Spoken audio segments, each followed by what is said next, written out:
নাচা ধুয়ে দিচ্ছে। নৃত্য করতে করতে মহাপ্রভু কি বলছিল? বলে রাধা রানী কি, রাধা রানী কি, রাধা রানী কি। এভাবে রাধা রানী জয় দিচ্ছে। আর কি করছে? আমার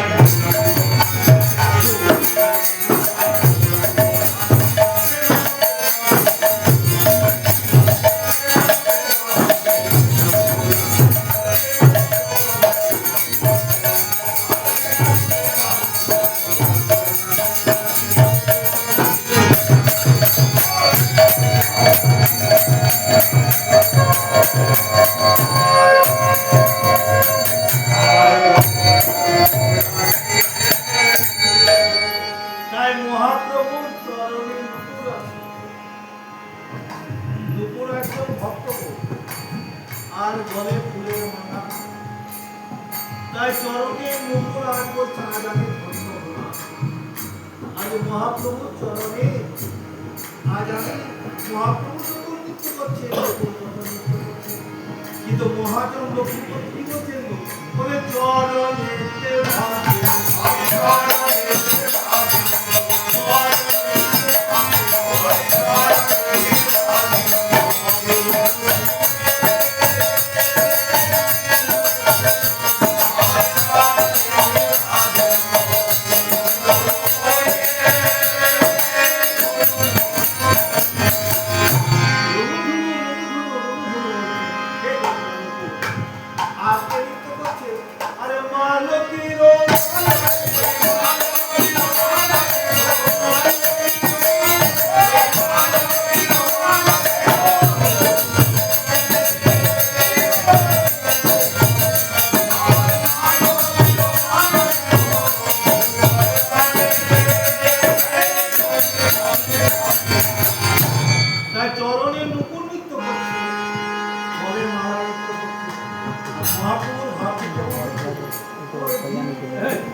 ও বলিদাস, তোমার বাজে করে বাজে করে বাজে করে বাজি করে বাজি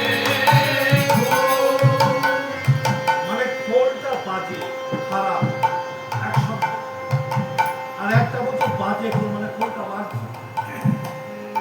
কিন্তু মহাপ্রভু কি বলতে চাইছে, খোলটা বাজছে কি বলে বাজছে না, ধিকতান ধিকতান। মহাপ্রভু আমাদের শিক্ষা দিচ্ছে খোলকে নিয়ে। কি দেখুন, এই দেহটি হচ্ছে আমার একটা খোল খোল। এই দেহের মধ্যে যদি দিনান্তে একবার আমার মূল বস্তুদের নাম যদি না করা হয়, তাহলে আমাদের এই দেহ কিছু হবে। এই দেহকে তখন ভিতরাতে ভিতরাত করতে হবে। তাই মহাপ্রভু বলছেন এত সুন্দর তোমরা মানবে জন্ম পেয়েছ, এত সুন্দর মানব জন্ম ইউটিউবটা খুলে তো তোমার, ইউটিউবটা খুলো না, হ্যাঁ ইউটিউবটা খুলো। বেশি ভালোবাসে। পশু পাখি এদের মধ্যে সেই জ্ঞান নেই গো।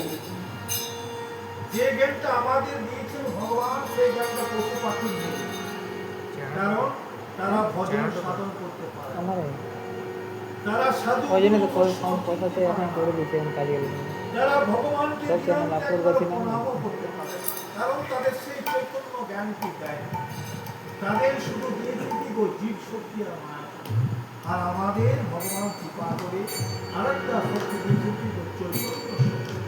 আমাদের চৈতন্য আছে, জ্ঞান এই আছে। টাইপ করে না এটাকে এই তাই এটা মহাপ্রভু বলছে তোমাদের এত সুন্দর চৈতন্য আর দিয়েছি, ডিএমএক্স এর বড় হাতে করতে হবে। তোমরা দিনান্তে যদি একবার কৃষ্ণ নামে না করো, তাহলে তোমরা হবে পশু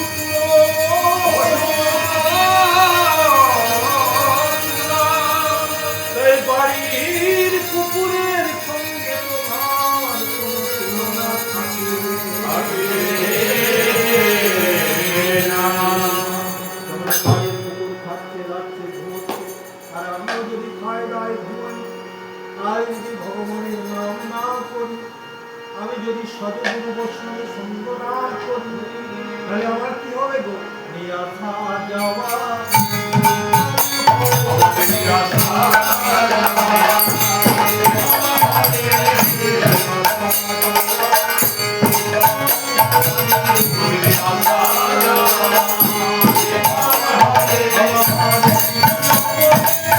আসলে না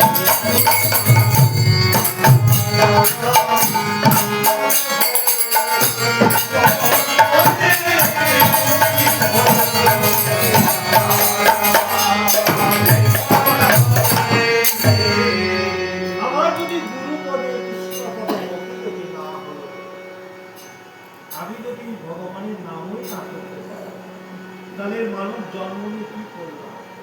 শুধু বাড়ি ঘর করলে তো হবে না। কারণ না মহাজন বলেছেন কৃষ্ণ ভজিবার করে কোথায় রঙ্গ,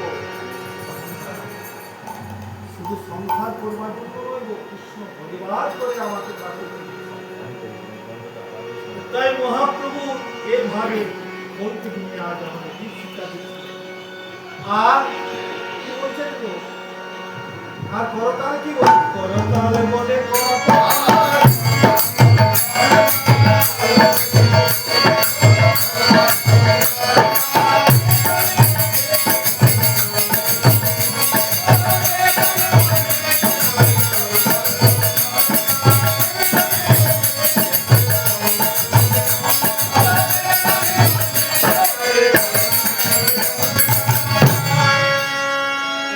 তাহলে আমাদের দুটো তাল আছে, একটা তাল একটা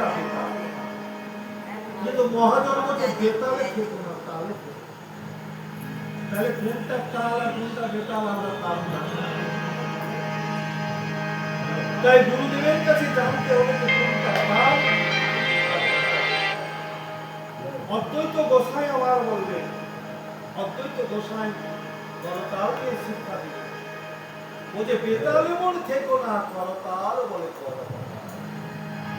এই যে সাধু গুরু সঙ্গ লাভ করা, হরিনাম করা, কৃষ্ণ নাম করা, এটাই হচ্ছে তাল। আর বেতাল কোনটা? কেউ দেখবেন সন্ধ্যা কালে মদ্যপান করে আছে, কেউ জুয়োসালে করে আছে, কেউ আবার আরো কোথাও করে আছে, এটাই হচ্ছে বেতাল। তাই অদ্বৈত গোসাই বলে যখন মানব এসেছে, মানব জন্ম পেয়েছে, তখন তালে থাকে। তাই করো তালে বলে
কিন্তু আমার নিতাই নৃত্য করছেন বটে।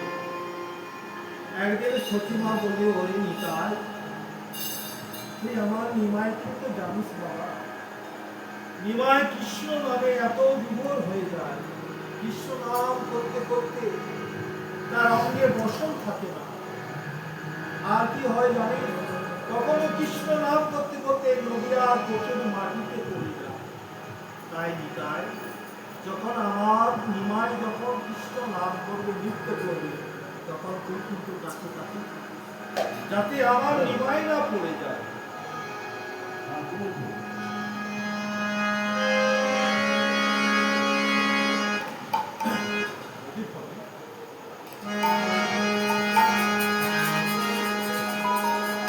তাই আমার নিমাই কেবল নিতাইকে বলে আমার নিমাইয়ের কাছে কাছে থাকে। তাই নিতাই গোর যখন নৃত্য করছে, নিতাইয়ের মনে পড়েছে সেই মায়ের কথা। তাই এবার নিতাই করছে কি গো, নিতাই নাচে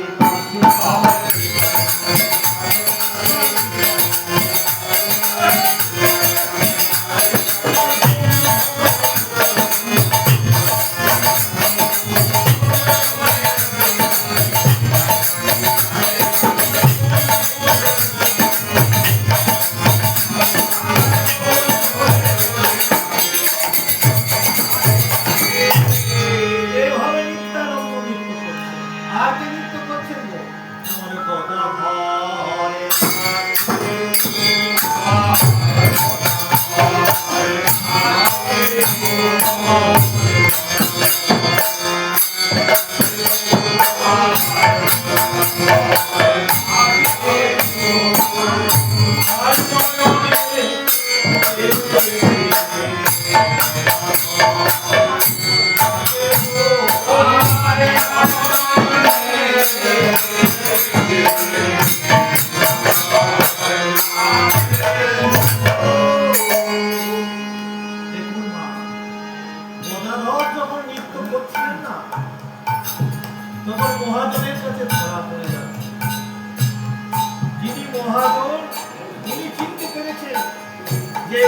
হচ্ছে কে গো?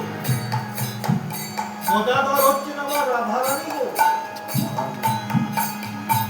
এক অঙ্গ রাধা কৃষ্ণ দুই তনু মিলে হয়েছেন গৌরাঙ্গ, আর এক অংশ হচ্ছেন আমার গদাধর।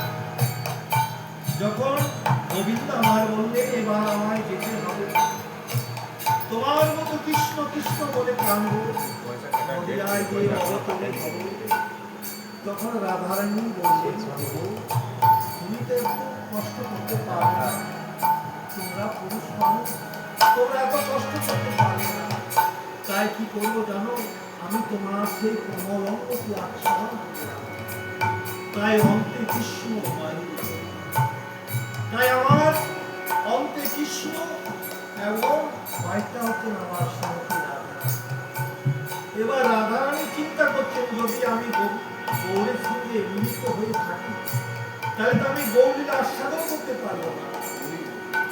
তাই রাধারানী দু অংশ হলেন, এক অংশ আমার রাধাকৃষ্ণ মিলিত এক হয়ে গৌর হলেন, আর এক অংশ হলো আমার এই গদাধর। তাই যখন গদাধর নৃত্য করছেন তখন ধরা পড়ে যাচ্ছে, কেন না গদাধরের নৃত্য কেমন মনে হচ্ছে, আর মনে হচ্ছে বৃন্দাবনের রাধারানী নৃত্য করছে। তাই রাধারানী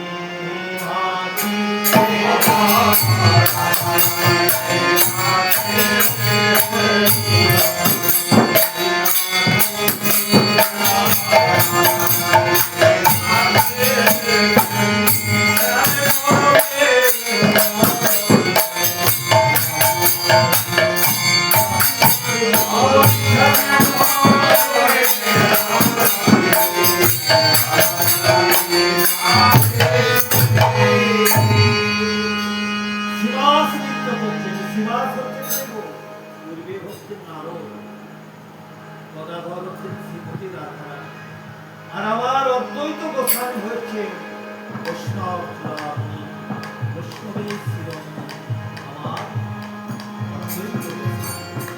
তাই অদ্বৈত গোস্বামী সবচেয়ে বেশি নৃত্য করছে, কেন তার মনের আনন্দ আর ভক্তি, তার স্মরণে সেই দিনের কথা যেদিন গোবিন্দ রাজমঞ্চ থেকে ভোলানাথকে বিয়ে করে দিয়েছে, সেদিন কথা দিয়েছিলেন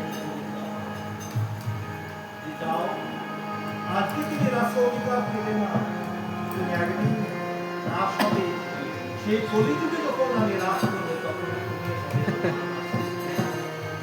তাই সেই দিনটি স্মরণ করে আজ অদ্বৈত করেছেন কি অদ্বৈত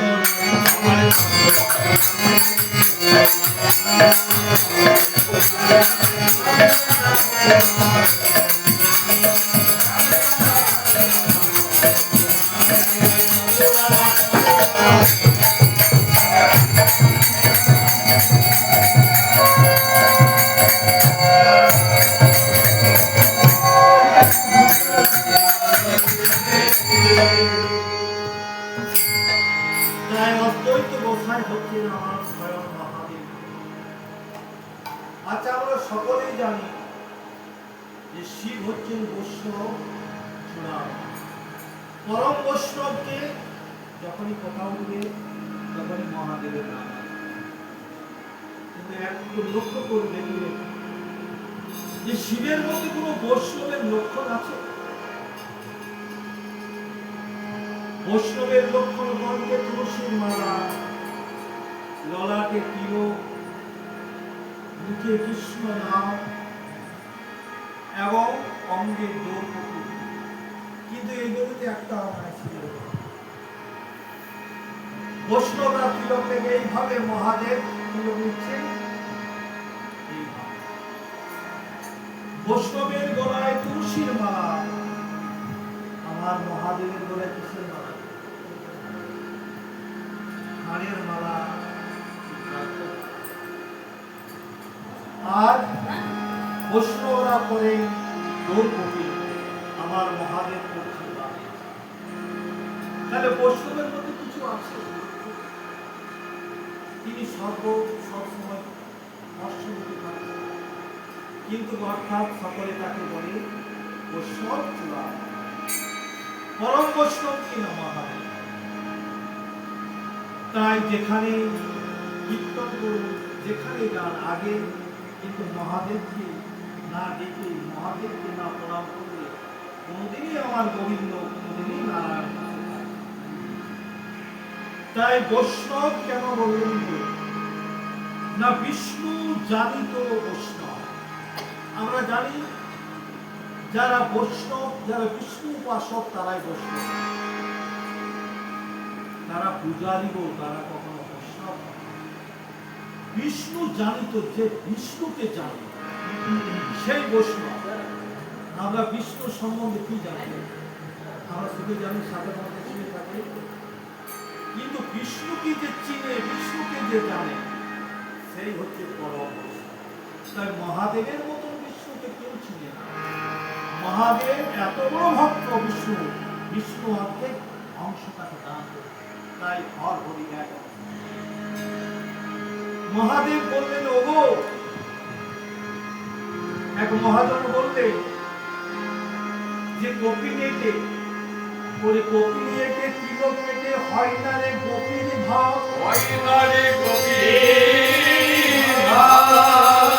অন্তরে ভাব না জাগে আজ দিতে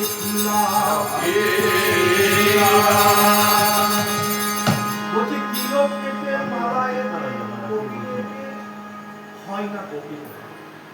আমরা গোপীর ভাব করলাম, আমরা বৈষ্ণবের ভাব করতে গেলাম, তিলক নিলাম, মালা নিলাম, সব নিলাম, কিন্তু বলছে এতে গোপীর ভাব হয় না। বলছে অন্তরে যদি ভাব জাগে সাজ দিতে গেলাম। তাই মহাদেব, মহাদেবের একটা মহাদেব অপর কোনো সাহায্য করেনি গো, না তুলসী মালা না তিলক কিছু নেই, কিন্তু অন্তরে ভাব সব সময় বিষ্ণু নাম ধারণ করতেন। তাই তিনি হচ্ছেন পরম বৈষ্ণব। তাই আমার দেবাদিক হলেন মহা বৈষ্ণব। তাই সকলে একবার আমরা পরম বৈষ্ণব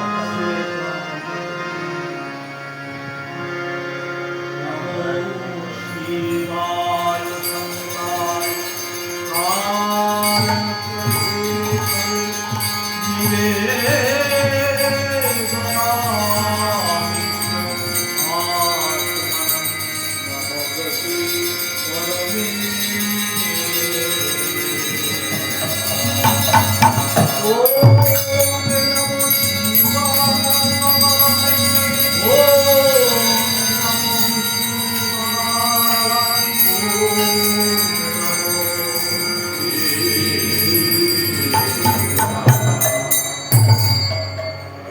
তাই শিব হচ্ছে আমার এই কলিযুগে অদ্বৈত। তাই এইভাবে সকলে পঞ্চতত্ত্ব নৃত্য করছে। এবার সেই নবদ্বীপের যত নর নারীরা সকলে গঙ্গায় যাচ্ছিলেন জল আনতে। এই পঞ্চতত্ত্ব নৃত্য দেখে এবার কি হয়েছে গো, তারাও নৃত্য করছে। নাচে নদের নাচ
সেই মধু বৃন্দাবন।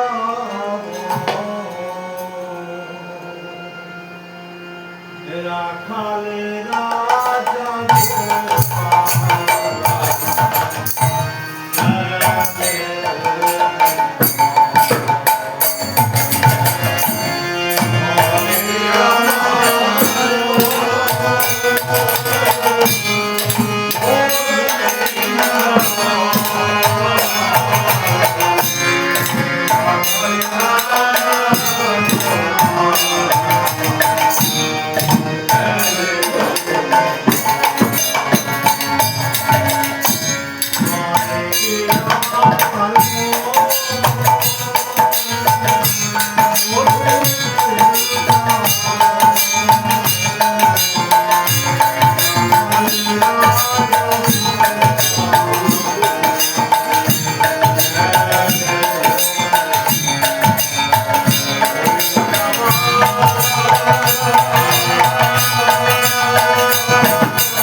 যে বৃন্দাবনে আজও আমার গোপাল লীলা করে।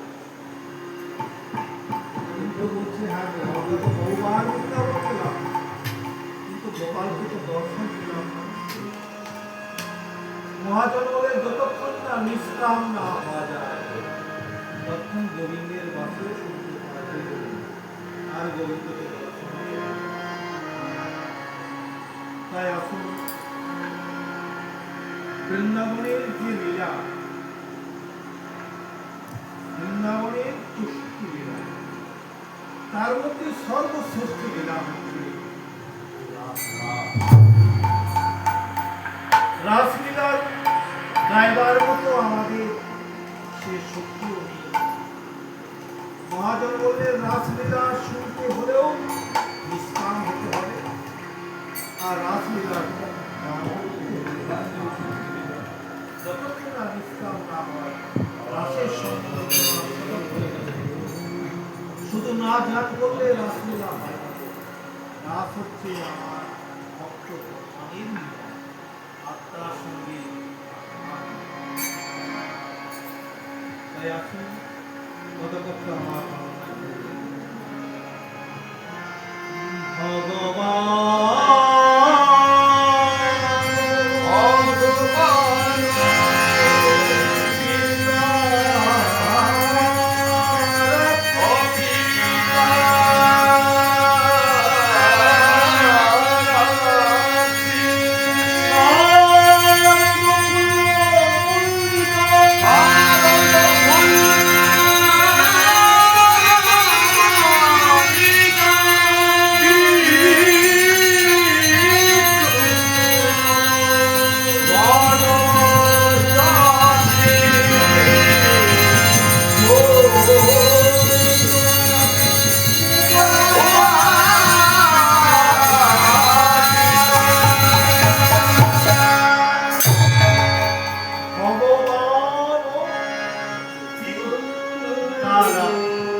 তাহলে আগে আমাদের জানতে হবে যে ভগবান কে।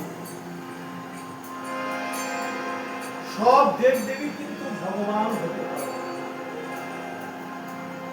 যার মধ্যে ভগ আছে তিনি হতে পারে। যার মধ্যে 6টি গুণ আছে, এই 6টি গুণ একমাত্র ভগবান শ্রীকৃষ্ণ ছাড়া দ্বিতীয় কোনো দেবতার মধ্যে ছিল না। সেই 6টি গুণ না ঐশ্বর্য, বীর্য, যশ, শ্রী, জ্ঞান এবং এই 6টি গুণ, এই 6টি গুণ একমাত্র ভগবান শ্রীকৃষ্ণের মধ্যে। তাছাড়া অনেক গ্রন্থে প্রমাণ আছে যে অনাদির আদি শ্রী গোবিন্দ, অনাদির আদি